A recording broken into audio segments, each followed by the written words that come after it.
Hello and welcome to Dialogue. I'm Yang Rui in Beijing.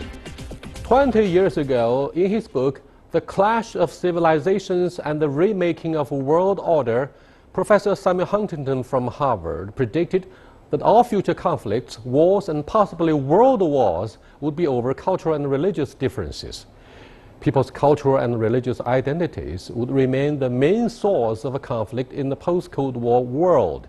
The fault lines between civilizations would be the battle lines of the future. Has this become a self-fulfilling prophecy? Will wars be fought more among different civilizations rather than nation-states? How do we understand the major conflicts emerging between Islam and the West? And what are the solutions? To address all these issues, I'm joined in the studio by Professor Zhang Xudong with the Department of Comparative Literature of New York University. But before we begin, let's take a look at this background report. Widely deemed as a classic work that will shape political thought for generations, The Clash of Civilizations and the Remaking of the World was written by the late famous political scientist Samuel Huntington. In this controversial book, Huntington divided the world into 7 or 8 major civilizations, including Western, Confucian, Japanese, Islamic, Hindu, Slavic Orthodox, Latin American, and African. He predicted that civilization rather than ideology would be the major source of conflict in the post-Cold War world. Huntington also argued that civilizational conflicts are particularly prevalent between Muslims and non-Muslims, and suggested that in the future the central axis of world politics would tend to be a conflict between Western and non-Western civilizations. In Kishore Mahbubani's phrase, a conflict between the West and the rest. Since its publication in 1996, The Clash of Civilizations has triggered broad debate about relations between the Western and Islamic worlds, especially in the aftermath of the September the 11th attacks on the US, which were viewed by some as the practical onset of the Clash of Civilizations.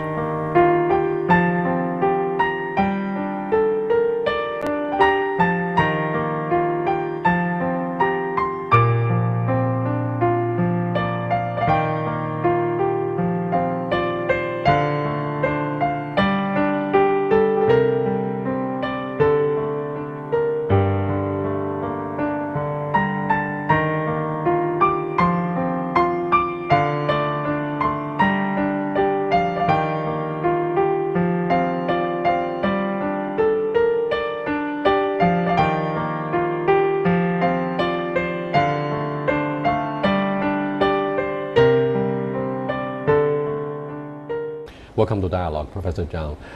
Professor Samuel Huntington drew a lot of fire for the work, The Clash of Civilizations. A lot of people disagree, saying he has exaggerated the fault lines between and among different civilizations, which he said could become the major source of conflicts, even world wars. Do you agree?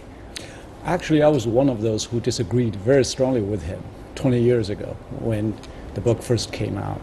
And even before that, when he gave his famous speech at the American Enterprise Institute and then published a famous article in Foreign Affairs, I was among those who were virulently against the book. But 20 years later, 20-some years later, I just began to recognize. You have been proved wrong? I thought I was wrong and he was right. Mm-hmm. And for the following reasons. Not because he advocates as kind of the so-called Machiavellian sort of approach to use force, but first I think I like his realism, just to face the real issues of the world rather than whitewashing or using euphemisms. That's one I like. The other is that I think he has his fingers on some of the deep-seated conflicts, the so-called fault line issue. I think he has been proven correct. But on the other hand, I think the book has been misread and misinterpreted by his proponents and the detractors.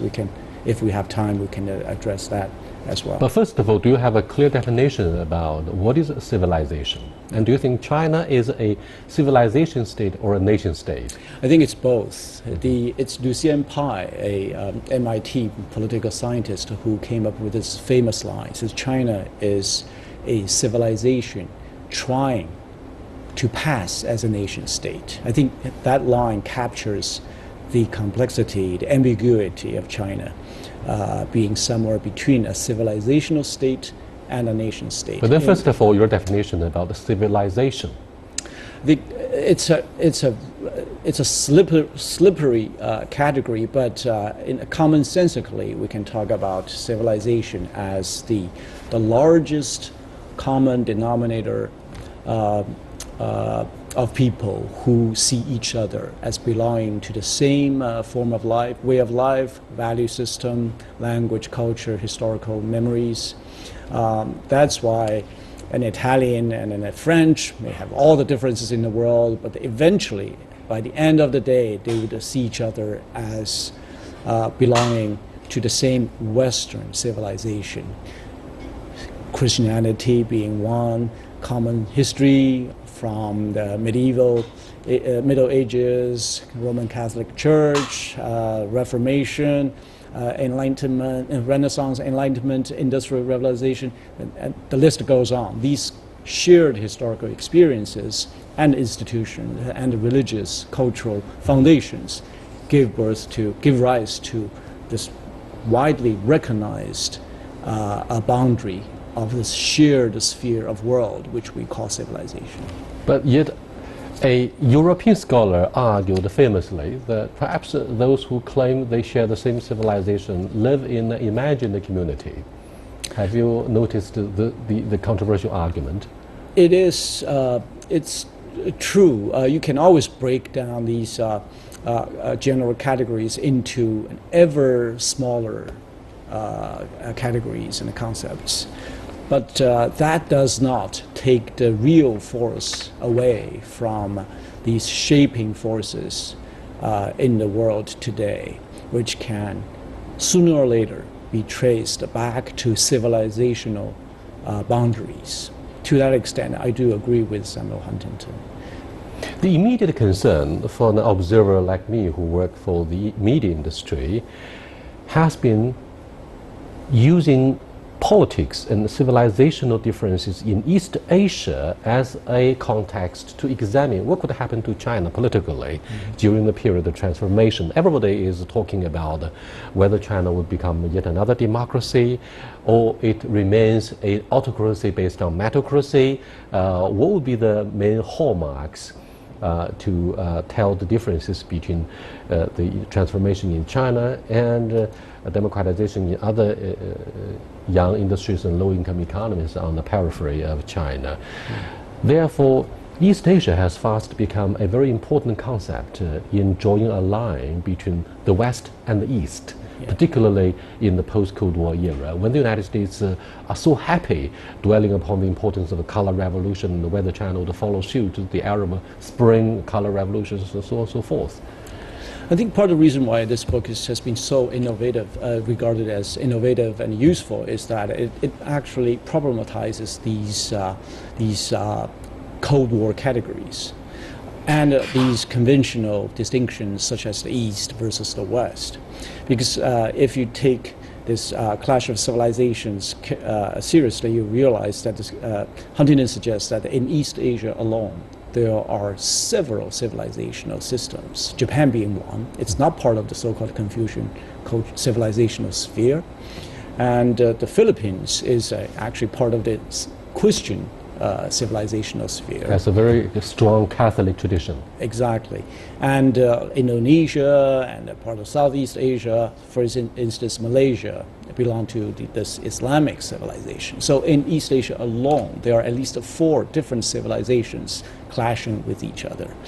That's one. That's part of the sort of the civilizational context in East Asia, which is very, very complicated. That already makes the picture fuller, rather than just regarding East Asia as one single block, right, dominated by either this or that particular civilization. No, it's a coexistence of several civilizations. And internally, back to China, I think if you recognize Chinese society as a civilizational one, I think that would eventually lend some force, intellectual force, to the argument that this society is rightfully in search of its own historical trajectory, its own social system. What is good for this civilizational survival or development or identity. It goes without saying. It's implicit in this civilizational-based world order or civilizationally based social development that China should and must seek its own way. Lee Kuan Yew, late founding father of Singapore, said to Americans as well as perhaps to Asians in the neighborhood that most of the Chinese feel very comfortable with having a very strong central government. That's quite beyond the imagination and reason, logic of most of those in the West who argue that democracy is absolutely non-negotiable and should be the only roadmap for your whatever transformation. What do you think of, the differences between the perception shared by most senior politicians in the East and those in the West who argue for universal values, democracy, free use of a ballot box in deciding the future of a country? Right. I think this is a case in point. Showing that this book, The Clash of Civilizations, has changed the conceptual map of the world, the ways in which people examine these issues. For instance, we just talked about the concept of civilization would endorse, conceptually at least, China seeking its own way. But on the other hand, it also problematizes this state-based one China model, this nationalist model, because Singapore, for instance, is also part of the Chinese civilization. Nevertheless, it has a different social system, it has a different commercial culture, institutional setup. If you look at these East Asia through the lens of civilizational conflict and coexistence, you realize the so-called Chinese civilization possesses internally multiple modes of production, multiple paths of social development. The competition and the cooperation create such opportunities, which eventually, as Samuel Huntington has predicted, would change the balance of world power. And one of his observations, based on his civilizational model, I think, is that the Western moral supremacy or sense of superiority historically is based on the military strength and the technological advantage. As East Asia fast catches up on those fronts, this region, namely East Asia, with Confucian or Chinese civilization at the center of it, will acquire more and more confidence and eventually will be in a place to change the rules. And yet China is currently at the loggerheads with some of the claimants in the South China Sea. Having said this, why do you think we failed to see major conflicts between different ethnic groups, particularly between Muslims, non-Muslims in countries like Indonesia and Malaysia in the wake of the September 11th terrorist attacks in the year 2001. Yet in sharp contrast, in the Middle East, we see the rise of Daesh or ISIL, and above all, very radical Islamism in this most volatile region of the Middle East. And such dangerous trends of ideology and ideological violence, sectarian violence threatens to disrupt the social order, the basic principles that shape the European Union, the lone wolf attacks in France and Germany these days. All of these combined give us a very scary picture that extremism arising from political Islamism might be a major threat to peace and stability in the East, particularly in the West. But let's first of all look at why have we been able to have a relatively harmonious social picture in East Asia.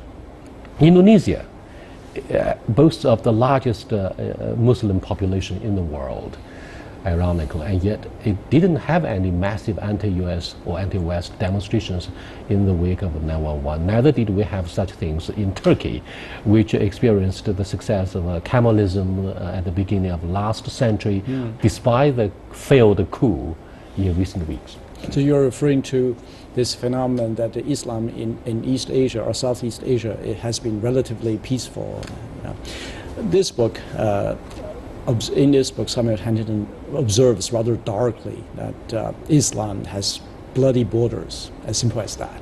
It's based on historical fact or statistics. He draws this conclusion. But you're absolutely right. In Asia, Islam doesn't seem to have as bloody a history as it has in other regions of the world.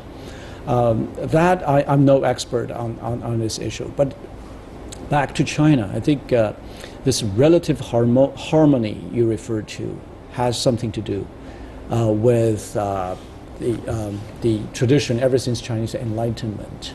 This modernization, the obsession with modernization, the obsession with a universal trajectory of human development, sanctioned very strongly by the communist state, has historically kept the different religious, ethnic differences in check. There has been a prevailing universal high culture in place, which provides the sort of umbrella, overarching value system. But that has been seriously eroded, I think, in recent decades because of uneven development and because of this increasing self-assertiveness inspired or supported by religious differences and competition, even violence in the global context. I think China has already begun to face these problems more visible in other parts of the world. Thank you very much. You are watching Dialogue with Professor Zhang Xudong with the Department of Comparative Literature of NYU. We are discussing, in fact, we are commemorating the 20th anniversary of the release of a very controversial book called The Clash of Civilizations and the Remaking of World Order. It was written by Professor Samuel Huntington 20 years ago. We'll be back in a short while. Please stay with us.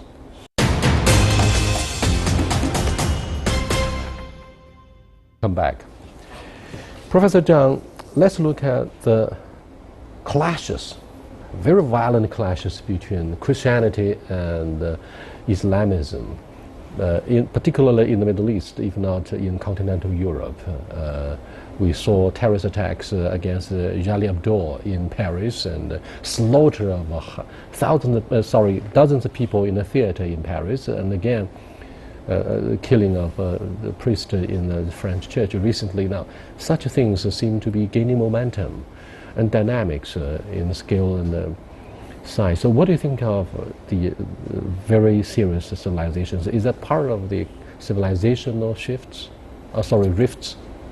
Yes, the hypothesis of civilizational fault line proposed by Samuel Huntington, he does say that this is a hypothesis. He doesn't say that it's a conclusion, it's a definitive finding or something, but rather a working hypothesis.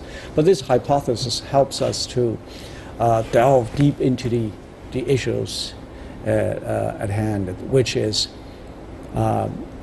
in China, at least in the past decades, people tend to believe that as we continue to modernize, to progress, all these social problems and differences, including identity problems, will be solved by development, by means of development, through development.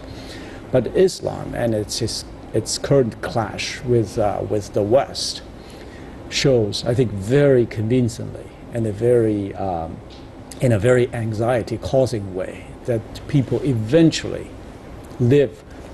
stand by and live within their civilizational identity.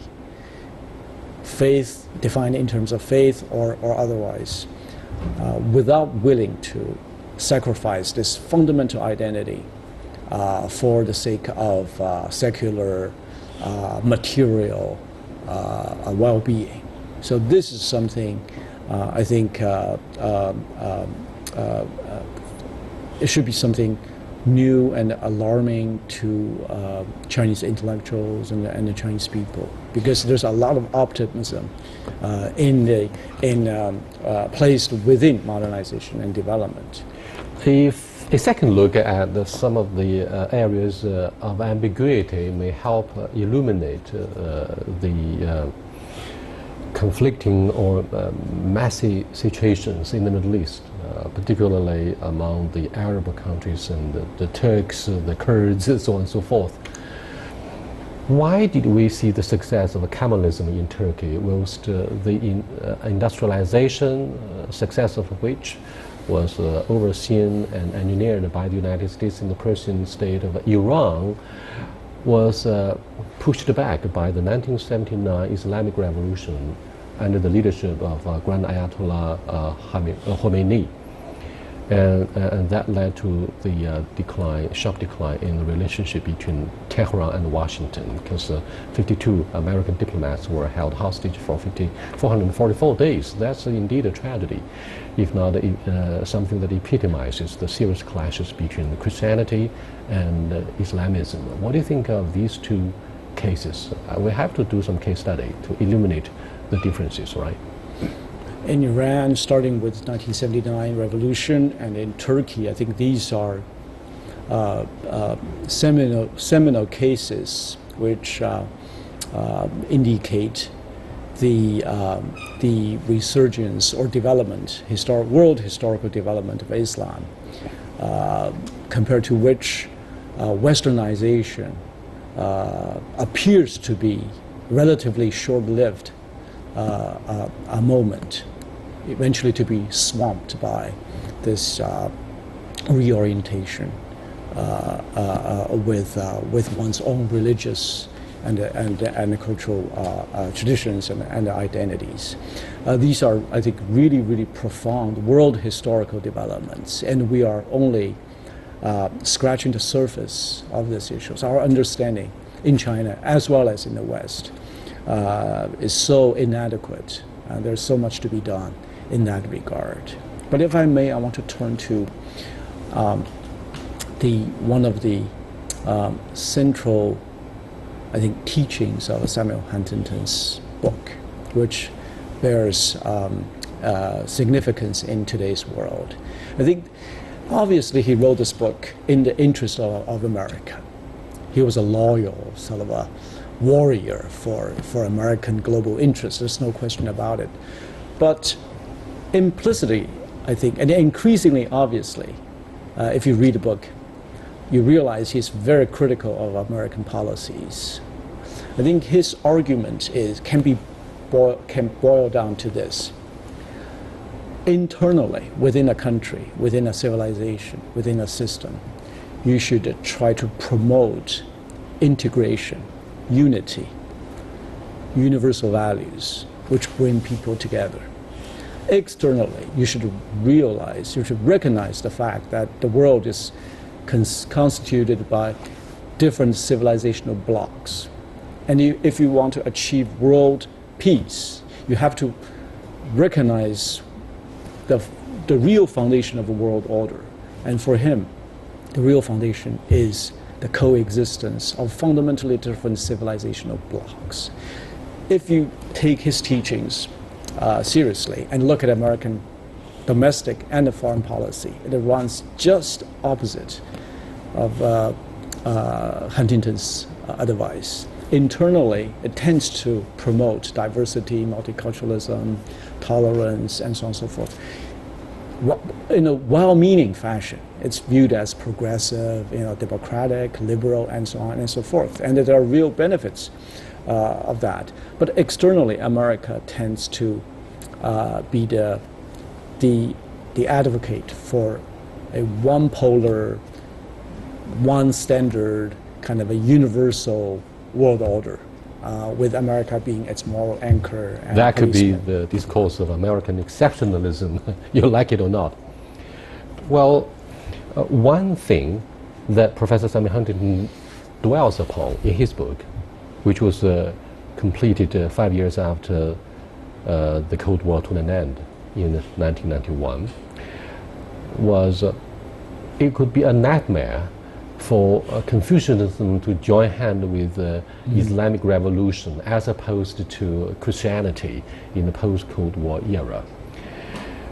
While China makes friends with all of the member states of the 22-member Arab League, we are no enemy of any of the major players in this Middle East region. The United States and its military interventionism tends to wreak havoc with the Middle East. Therefore, President Obama tends to lead from behind and lead by example instead of getting involved directly and militarily in the regional conflict. So, do you think, on the other hand, the geopolitical comeback of Russia has added to the dynamics in this process of the geopolitical reconfiguration, fueling the rivalry, if any, between a combination of Islamism, Confucianism, and Orthodox Church with Christianity? I mean, this could be yet another major scenario. If not the clashes between different civilizations. Yeah. This is a very general picture, but it's something that captures the hearts and minds of so many who follow the process there. Right. That part has to do with his strategic thinking and his practical advice to, say, American Department, the State Department or something. That, to me personally, is a less interesting part of his book. If I remember correctly, he gives us a picture of World War III, in which eventually, surprise of all surprises, Japan sided with China, whereas Russia sided with the West. So for him, the fundamental religious differences, it will carry the day. So his sort of a momentary speculation of what if this nightmare sort of a scenario, what if Confucian China civilization teaming up with Islamic civilization? I don't see it as a kind of a likely scenario. China being a secular, materialist, modernizing society might be on the list of Islamic fundamentalists, I mean, the hit list of Islamic fundamentalists as well. I mean, to that extent, China clearly is part of the modern, if not secular, if not Western world, right? That for me is. In fact, the Xinjiang Uyghur Autonomous Region has become target of the East Turkestan Islamic movement. That is listed as a terrorist organization, and so you have strong doubts about such a combination. I think it's extremely or alignment. Yes. Although I think your question raised a very interesting, very thought-provoking issue. To what extent the Islamic hostility toward the West is a sheer religion-based kind of a rivalry or hostility? To some extent, it's caused concretely by Western military, economic, political power and the use of that power. That's a real issue. And your earlier question regarding Islam in the Asian region being relatively calm and non-belligerent, I think also points in this direction. In fact, you put your finger on a very interesting issue. President Erdogan of Turkey said in an exclusive interview that I conducted last year, he said so seriously to me, Yang Rui, don't label ISL with Islamic belief. It's wrong. They are not Islamic faith. Well, thank you very much for being part of this very meaningful dialogue on the alleged clash between different civilizations. I promise to bring Professor Zhang back for yet another serious discussion about similar issues. Until then, goodbye.